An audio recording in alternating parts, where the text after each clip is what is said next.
आठमल्लिक महोत्सव उद्यापित। अनुगुल जिला अंतर्गत आठमल्लिक उपखंडर आठमल्लिक मिनी स्टाडियम ठारे आठमल्लिक महोत्सव उद्यापित हो जाइछि। महोत्सव कमिटी अध्यक्ष आठमल्लिक उपजिलापाल श्रीयुक्त जितेन्द्र कुमार पात्र अध्यक्षतार आठमल्लिक महोत्सवर शेष संध्यार मुख्य अतिथि भाव उत्तरांचल राजस्व आयुक्त श्रीयुक्त सुरेश चंद्र दली, सम्मानित अतिथि भाव अतिरिक्त जिलापाल प्रताप प्रीतिमय जोगदे। कंठशिल्पी राज बर्मान एवं JRM गौतमगिरी जाज्ञसेनी नायक मंच को दुलकाई। महोत्सव कमिटी अध्यक्ष उपजिलापाल जितेन्द्र कुमार पात्र स्वागत भाषण एवं अतिथि परिचय प्रदान करथिले।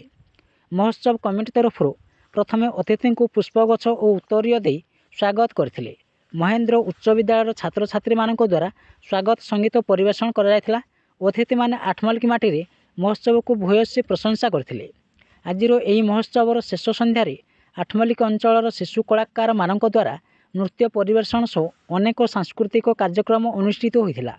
श्री बाबा जोगेश्वर दंड नृत्य महेंद्रपुर, जहर मल्लिक कर्मा नाच कमलपुर, षडंगी प्लेयर आठमल्लिक महाविद्यालय सम्बलपुरी डांस सौम्याश्री साहू, शिवतांडव आद्याशा राउत, किशननगर सम्बलपुरी नृत्य little red dance group Athmallik छात्र छात्री ओइडा कॉलेजर छात्र छात्री डांस प्रमुख नृत्य परिवेषण करथिले।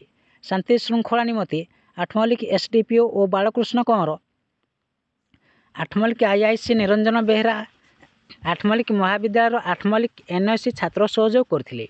आठमल्लिक सुमन बड़माली सह अनुगुल स्वतंत्र प्रतिनिधि गोविंद चंद्र नायक रिपोर्ट, न्यूज ओडिशा टीवी।